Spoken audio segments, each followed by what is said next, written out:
Okay, hello, welcome back to another game. Today I am playing against d4, so we're going to go for an Englund Gambit today. Very excited about this one because, you know, Englund Gambit, it's like Marmite. You love it, you hate it. Queen e7 here. Hopefully we transpose into the line with knight f3. It is a oh, there we go. Okay, it is a rubbish opening, I will clarify. But queen b4 forces bishop d2. Queen d2 is not good because you can take on b2 here. And then we take on b2 anyway. And there's a fatal mistake, which is bishop c3, that many people make. I'm sure a 2100 won't make that mistake.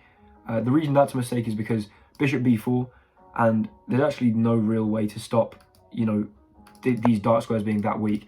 This is the best move, and we see bishop b4 now. Rook b1 being the best follow-up, and then queen a3 is the best move. Now, queen a3 is the best move. You know, I could play the best move. I'm not going to. We're going to sack the queen. This is a line that Amman Hambleton, I believe, created. I'm sure that other people have played this, but you get two pieces and this pawn for the queen, as well as a pin here, and it's very fun to play, so I often try and play it. Now, I know it's best to take with the bishop, but I feel that you get more fighting chances taking with the knight here, because I think you want to keep this pin. I don't know, I'm not exactly sure. This is just how I tend to play. I've played it a couple times. I've never actually, I don't think I've got a win with it. I might have, but rook b3, I've seen this before. I played bishop a5 in the past.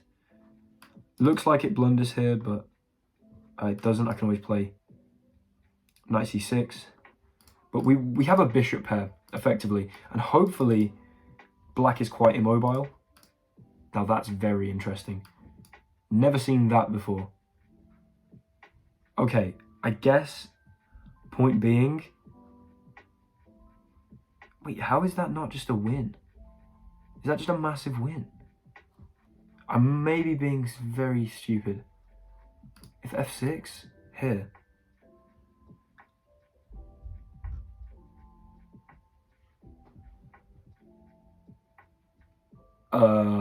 What?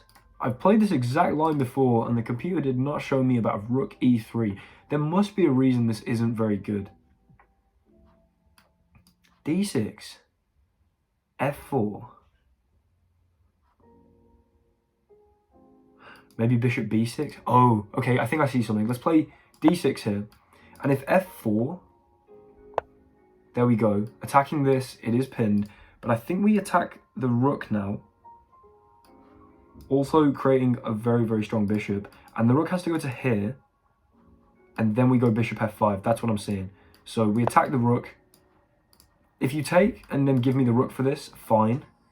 Yeah, I was right. This had to be wrong, this rook e3 move. Or the rook e3 might have been good, but I was sure I couldn't just be losing a piece here. But realizing that actually, calmly, bishop b6, and then the rook has to go to here because otherwise, you know, you leave and then I can move my knight. There's no longer a pin, and you seem to have just weakened the dark squares even more, which is hopefully what I'm going to be playing on. And part of the reason to sack the queen for the dark square bishop, so that my dark square bishop is godlike, which currently it absolutely is. Look at this. But yeah, I doubt my opponent will play rook e4 because it's very obvious that bishop f5 is then my next move. On which there's surprisingly limited places for this rook to be. You know, it's got to go out here somewhere to b4 or a4. So my opponent may just take this, then I can take here. And if they take again,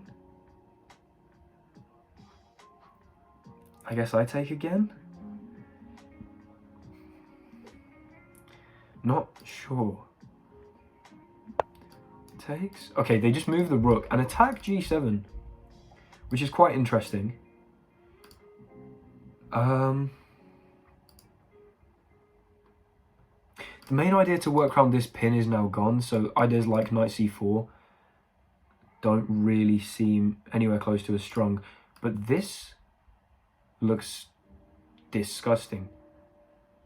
Oh, knight g4?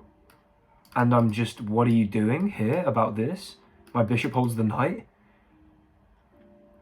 Yeah, my opponent's got, I don't know, I might be winning. Having sacked the queen, my opponent has taken this rook on an absolute journey. That's 4 rook moves. This bishop has no legal moves. This rook has 1. Yeah, the rook goes here. Now, even a move like this looks really scary. But I guess this is really good.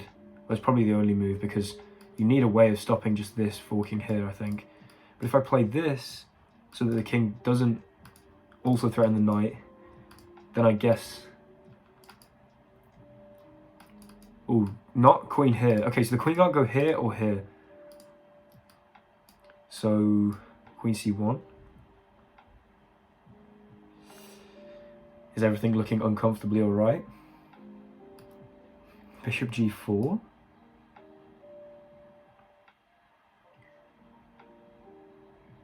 I don't know. I really don't know. Should I just play knight f6? Okay, I'm going to go knight f6. I think I have to do that. Because I think I need to try and, like, somehow get this other knight involved. I mean, I think this is really strong. But... yeah, I don't know. This rook f3 resource has prevented the main idea, which is to fork here. And I'm a bit concerned about h3 now. Am I losing the momentum? I've still got knight e3 with massive tempo, forcing one of these 2 moves. I mean, probably queen b1 now that I think about it, but what is that? Why not try and kick my knight?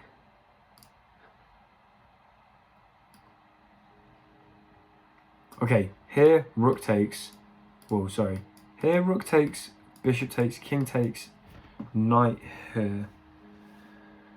Doesn't seem to do anything, I'll be honest. This might just be a good move. Never forget that possibility. Here, here. Just sack it.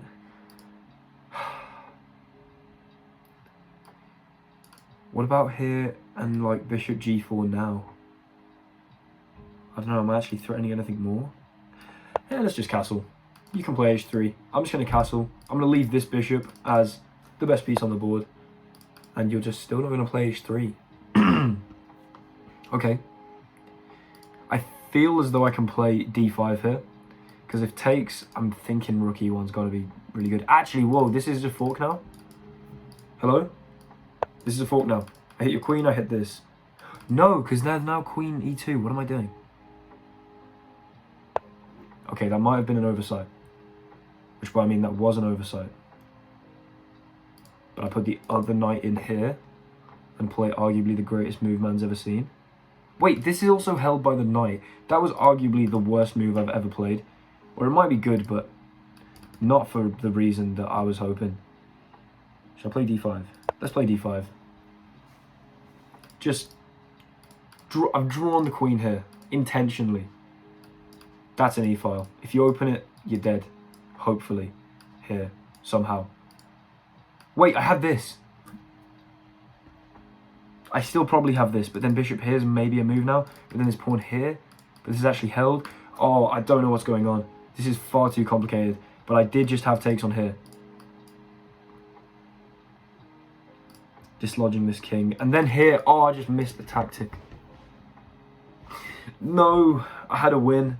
I had an absolute win. Here, wherever this king goes.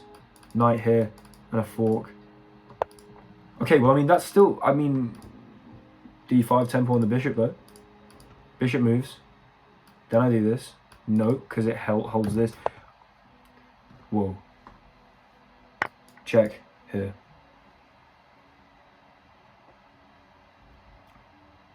What are you going to do? What are you going to do? What are you going to do? Yeah, I can pre-move this, I think. Hit the queen. So you have to, I mean, you can't, there's no time to take this knight. I'll just take your queen. This bishop's hanging.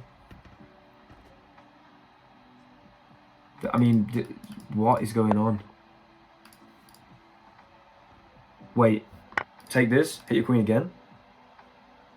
You can't take this, it's held. Then I'm going to take your rook. Oh my days. Breaking everything open. And then probably like bishop g4 and a rook comes here. Or I play bishop g4 and no, let's just take. Let's just take. And then if knight takes, knight g4.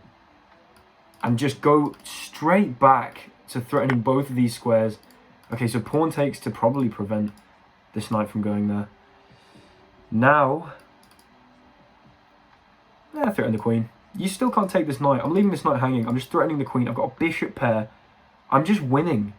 This could be one of the best games I've ever played. Not accuracy-wise, but it was a queen sack.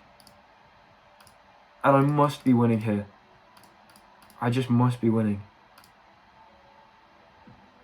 You have so few squares with the queen as well, somehow. Okay, I say so few. There are like a good few options. And then back down this diagonal. And off here actually, but nowhere like comes into the game and threatens anything. Because my bishops are just... My bishops control all these squares. Look at that for central control. That's a free queen. And that's the game. Oh my days, we've won. We have won from the queen sack. And I think we'd have won anyway if my opponent didn't just blunder his queen. My opponent's going to play on. You know what? More power to him. I've got a bishop pair. I really don't see how this is playable at all. Perhaps they're just living with the hope of playing some rook g1, knight f6 somehow. Let's just give a check, because look at this bishop pair. Oh my days. One move. Then, if I go check this here...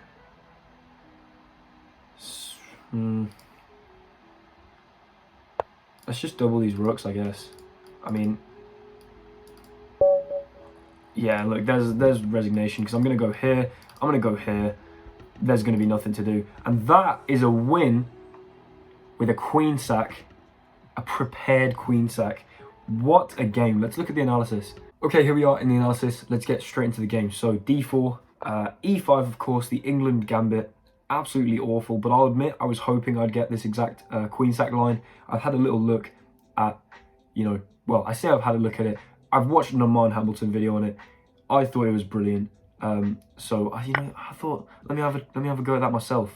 Knight c6, bishop f4, queen e7, and knight f3. And we transpose. Normally the move orders the knight first, then the bishop. But queen b4, bishop goes back, queen takes, knight takes, bishop b4. My opponent, of course, plays rook to b1 here, and then, I told you queen a3 is the best move. I'm fully aware of that, but we don't play best moves. That's a good soundbite. Queen takes, knight, sacking the queen, and then knight takes. I said bishop takes was more accurate. I kind of like the counterplay ideas that you get with the knight. I don't know, I feel like this pin and keeping it is more active. I've had a lot of opponents blunder the idea to just immediately play knight c4 and realise that you can't get any of these pieces to protect this knight any further, and just winning the piece straight on the spot. Like, I mean, look, g3, bang, and we're already completely winning. And that's not even a ridiculous move to play if you sort of have this oversight here, which I think is very easy to have. So I like this move. Now, giving my opponent an intentional advantage of plus 5.2, they play the best move, bishop a5, rook e3 here, d6, f4. So this is actually a very good line. But bishop b6, as I said, and my opponent should have gone for this, which is interesting, because if I take, they can just take. Then I can move my knight.